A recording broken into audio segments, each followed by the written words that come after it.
नमस्कार दोस्तों, आप सभी को गणेश चतुर्थी की ढेर सारी शुभकामनाएं। गणेश चतुर्थी क्यों मनाते हैं लोग? आइए जानते हैं इसके पीछे कौन सी पौराणिक कहानी प्रचलित है। गणेश चतुर्थी भाद्रपद मास के शुक्ल पक्ष की चतुर्थी को देश भर में धूमधाम से मनाया जाता है। मान्यता है कि इस दिन भगवान गणेश जी का जन्म हुआ था। इस उपलक्ष्य में पूरे देश में धूमधाम से गणेश चतुर्थी का त्यौहार मनाया जाता है। गणेश चतुर्थी को क्यों मनाते हैं, इसके पीछे कई पौराणिक कथाएं भी हैं। कहा जाता है कि पौराणिक काल में एक बार महर्षि वेदव्यास ने महाभारत की रचना के लिए गणेश जी का आह्वान किया और उनसे महाभारत को लिपिबद्ध करने की प्रार्थना की। गणेश जी ने कहा कि मैं जब लिखना प्रारंभ करूंगा तो कलम को रोकूंगा नहीं। यदि कलम रुक गई तो लिखना बंद कर दूंगा। तब व्यास जी ने कहा, प्रभु, आप विद्वानों में अग्रणी हैं और मैं एक साधारण ऋषि। किसी श्लोक में त्रुटि हो सकती है, अगर और त्रुटि हो तो निवारण करके ही श्लोक को लिपिबद्ध करना। आज के दिन से ही व्यास जी ने श्लोक बोलना और गणेश जी ने महाभारत को लिपिबद्ध करना प्रारंभ किया। उसके 10 दिन पश्चात अनंत चतुर्दशी को लेखन का कार्य समाप्त हुआ। इन 10 दिनों में गणेश जी एक ही आसन पर बैठकर महाभारत को लिपिबद्ध करते रहे। इस कारण 10 दिनों में उनका शरीर जड़वत हो गया और शरीर पर धूल मिट्टी की परत जमा हो गई। तब 10 दिन बाद गणेश जी ने सरस्वती नदी में स्नान कर अपने शरीर पर जमी धूल और मिट्टी को साफ किया। जिस दिन गणेश जी ने लिखना प्रारंभ किया था, उस दिन भाद्र मास के शुक्ल पक्ष की तृतीया तिथि थी। इसी उपलक्ष्य में हर साल इसी तिथि को गणेश जी को स्थापित किया जाता है और 10 दिन मन, वचन, कर्म और भक्ति भाव से उनकी उपासना करके अनंत चतुर्दशी पर विसर्जित कर दिया जाता है। इसका आध्यात्मिक महत्व है कि हम 10 दिन संयम से जीवन व्यतीत करें और 10 दिन पश्चात अपने मन और आत्मा पर जमी हुई वासनाओं की धूल और मिट्टी को प्रतिमा के साथ ही विसर्जित कर एक परिष्कृत और निर्मल मन और आत्मा के रूप को प्राप्त करें। हमारे देश में सारे त्योहार बड़ी धूमधाम से मनाए जाते हैं, जिनमें से गणेश चतुर्थी भी एक है। गणेश चतुर्थी एक हिंदू उत्सव है जो हर साल अगस्त और सितंबर के महीने में आता है। भगवान गणेश सभी को प्रिय हैं, खासकर बच्चों को। ये ज्ञान और संपत्ति के भगवान हैं और बच्चों में ये दोस्त गणेशा के नाम से प्रसिद्ध हैं। गणेश जी भगवान शिव और माता पार्वती के प्यारे पुत्र हैं। भगवान गणेश हिंदुओं के सबसे बड़े भगवान हैं, जो अपने भक्तों को बुद्धि, समृद्धि तथा संपत्ति का आशीर्वाद देते हैं। मूर्ति विसर्जन के बाद अनंत चतुर्दशी पर गणेश चतुर्थी उत्सव समाप्त हो जाता है। भगवान विनायक सभी अच्छी चीजों के रक्षक और सभी बाधाओं को हटाने वाले हैं। गणेश जी की चतुर्थी से पहले बाजारों में चारों ओर हमें गणेश जी की मूर्ति के दर्शन होते हैं। बाजार में मेला सा लग जाता है। लोग गांव से सामान खरीदने के लिए शहर आते हैं। इन दिनों सब कुछ वाकई में देखने लायक होता है। गणेश चतुर्थी का ये त्योहार 11 दिन का होता है। भक्तगण भगवान गणेश की प्रतिमा को अपने घर ले आते हैं तथा पूरी आस्था से मूर्ति की स्थापना करते हैं। अगले 10 दिनों तक पूरी श्रद्धा और भक्ति के साथ पूजा करते हैं। हिंदू धर्म में ऐसी मान्यता है कि जब गणेश जी घर आते हैं तो ढेर सारी सुख, समृद्धि, बुद्धि और खुशी ले आते हैं। हालांकि जब वो हमारे घर से प्रस्थान करते हैं तो हमारी सारी बाधाएं तथा परेशानियों को साथ ले जाते हैं। लोग उनकी पूजा बुद्धि तथा समृद्धि की प्राप्ति के लिए करते हैं। इस उत्सव को लोगों का समूह गणेश जी की पूजा करने के पंडाल तैयार करता है। वो लोग पंडाल को फूलों और प्रकाश के द्वारा आकर्षक रूप से सजाते हैं। आसपास के बहुत सारे लोग प्रतिदिन उस पंडाल में प्रार्थना और अपनी इच्छाओं के लिए आते हैं। भक्तगण भगवान गणेश को बहुत सारी चीजें चढ़ाते हैं, जिसमें मोदक उनका सबसे पसंदीदा है। गणेश चतुर्थी मनाने के दौरान लोग भगवान गणेश की पूजा करते हैं। अनंत चतुर्दशी अर्थात 11वें दिन गणेश विसर्जन करते हैं और अगले वर्ष दोबारा आने की कामना करते हैं। गणेश हिंदू धर्म में सबसे प्रसिद्ध देवता हैं, जो परिवार के सभी सदस्यों द्वारा पूजे जाते हैं। किसी भी क्षेत्र में कोई भी नया कार्य हो, शुरुआत में सबसे पहले गणेश जी की पूजा की जाती है। ये उत्सव खास तौर से महाराष्ट्र में मनाया जाता है। हालांकि अब भारत के लगभग सभी राज्यों में मनाया जाने लगा है। ये हिंदुओं का महत्वपूर्ण त्योहार है। लोग गणेश चतुर्थी पर पूरी भक्ति और श्रद्धा से ज्ञान और समृद्धि के भगवान की पूजा करते हैं।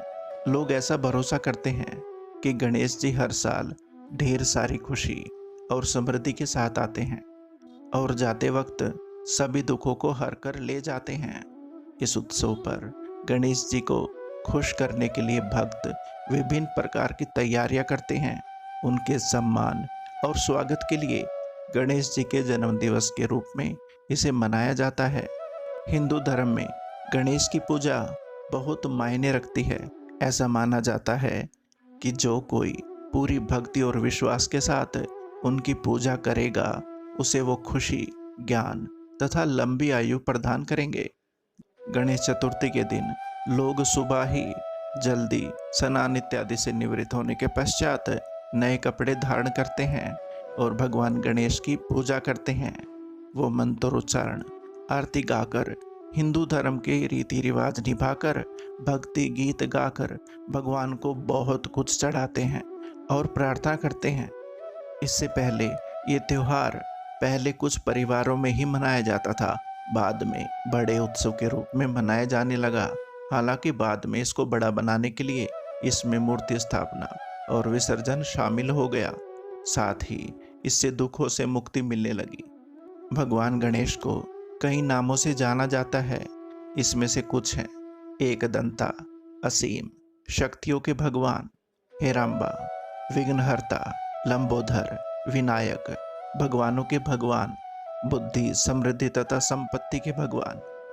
पद्म पुराण के अनुसार एक बार श्री पार्वती जी ने अपने शरीर के उबटन से एक आकर्षक कृति बनाई, जिसका मुख हाथी के समान था। फिर उस आकृति को उन्होंने गंगा में डाल दिया। गंगा जी में पड़ते ही वो आकृति विशालकाय हो गई। पार्वती जी ने उसे पुत्र कहकर पुकारा। देवताओं ने उन्हें गांगे कहकर सम्मान दिया और ब्रह्मा जी ने उन्हें गणों का आधिपत्य प्रदान करके गणेश नाम दिया। लिंग पुराण के अनुसार एक बार देवताओं ने भगवान शिव की उपासना करके उनसे सुरद्रोही दानवों के दुष्कर्म में विघ्न उपस्थित करने के लिए वर मांगा। आशुतोष शिव ने तथास्तु कहकर देवताओं को संतुष्ट कर दिया। समय आने पर गणेश जी का अवतार हुआ। उनका मुख हाथी के समान था और उनके एक हाथ में त्रिशूल तथा दूसरे में पाश था। देवताओं ने पुष्प वृष्टि करते हुए गजानन के चरणों में बार बार प्रणाम किया। भगवान शिव ने गणेश जी को दैत्यों के कार्यों में विघ्न उपस्थित करके देवताओं और ब्राह्मणों का उपकार करने का आदेश दिया।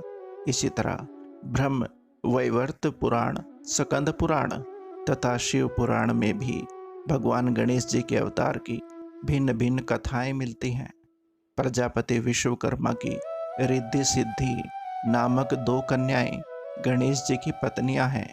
सिद्धि से शुभ और रिद्धि से लाभ नाम के 2 कल्याणकारी पुत्र हुए।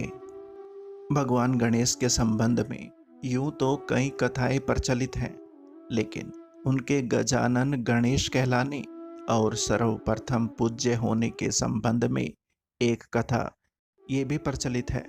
एक समय जब माँ पार्वती मानसरोवर में स्नान कर रही थी, तब उन्होंने स्नान स्थल पर कोई आ न सके, इसलिए अपनी माया से गणेश को जन्म देकर बाल गणेश को पहरा देने के लिए नियुक्त कर दिया। इसी दौरान भगवान शिव उधर आ जाते हैं। गणेश जी उन्हें रोक कर कहते हैं, आप उधर नहीं जा सकते।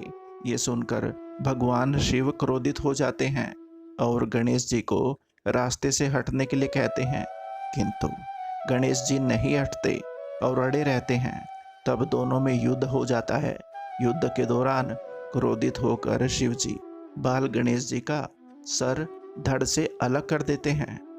शिव के इस कृत्य का जब माँ पार्वती को पता चलता है तो वो विलाप और क्रोध से प्रलय का सृजन करते हुए कहती है कि तुमने मेरे पुत्र को मार डाला। माता का रौद्र रूप देख शिव एक हाथी का सिर गणेश के धड़ से जोड़कर गणेश जी को पुनः जीवित कर देते हैं। तभी से भगवान गणेश को गजानन यानी गणेश कहा जाने लगा। पूर्व काल में पार्वती देवी को देवताओं ने अमृत से तैयार किया हुआ एक दिव्य मोदक दिया। मोदक देखकर दोनों बालक यानी कार्तिकेय तथा गणेश माता से मांगने लगे कि ये मोदक मुझे दे दो। कार्तिकेय कहने लगा मुझे दे दो, गणेश कहने लगा मुझे दे दो। तब माता ने मोदक के महत्व का वर्णन करके कहा कि तुम में से जो भी धर्माचरण के द्वारा श्रेष्ठता प्राप्त करके सर्वप्रथम सभी तीर्थों का भ्रमण करके आएगा, उसी को मैं ये मोदक दूंगी। माता की ये बात सुनकर कार्तिकेय ने मयूर पर आरूढ़ होकर यानी मोर पर सवार होकर मुहूर्त भर में ही सब तीर्थों का स्नान कर लिया। इधर गणेश जी का वाहन मूषक होने के कारण वो तीर्थ भ्रमण में असमर्थ थे। तब गणेश जी श्रद्धापूर्वक माता पिता की परिक्रमा करके पिताजी के सम्मुख खड़े हो गए। ये सब देखकर माता पार्वती जी ने कहा कि समस्त तीर्थों में किया हुआ स्नान, संपूर्ण देवताओं को किया हुआ नमस्कार, सब यज्ञों का अनुष्ठान तथा सब प्रकार के व्रत, मंत्र, योग और संयम का पालन, ये सभी साधन माता पिता के पूजन के 16वें अंश के बराबर भी नहीं हो सकते। इसलिए ये गणेश सैकड़ों पुत्रों और सैकड़ों गणों से भी बढ़कर है। इसलिए ये मोदक मैं गणेश को अर्पण करती हूँ। माता पिता की भक्ति के कारण ही इसके प्रत्येक यज्ञ में सबसे पहले पूजा होती है, ऐसा स्कंद पुराण में लिखा गया है। गणेश पुराण की कथा के अनुसार भगवान शंकर त्रिपुरासुर से युद्ध से पूर्व गणेश जी का पूजन करना भूल गए। महादेव को जब विजय नहीं मिली तब उन्हें याद आया। युद्ध रोककर शंकर जी ने गणेश पूजन किया। इसके बाद वे फिर से युद्ध करने लगे और त्रिपुरासुर का वध कर दिया। पुराणों के कई श्लोकों से भी ये स्पष्ट होता है कि मात्र देवताओं ने ही नहीं वरन असुरों ने भी गणेश की अर्चना की है। गणेश के प्रथम पूज्य होने के लिए शिवजी ने उन्हें वरदान दिया, जो तुम्हारी पूजा करेगा उसके सारे कार्य सिद्ध होंगे। ब्रह्मा विष्णु महेश ने कहा पहले गणेश की पूजा करे, तत्पश्चात ही हमारा पूजन करे। इस प्रकार गणेश बन गए गणाध्यक्ष। गणपति का मतलब भी है देवताओं में सर्वोपरि। दोस्तों, ये कहानी आपको कैसी लगी? आप कमेंट बॉक्स में अपनी प्रतिक्रिया ज़रूर दें। आपका अपना संसार। नमस्कार। उम्मीद करता हूँ आपको ये कहानी अच्छी लगी होगी। वीडियो को लाइक और चैनल को सब्सक्राइब ज़रूर करें। धन्यवाद।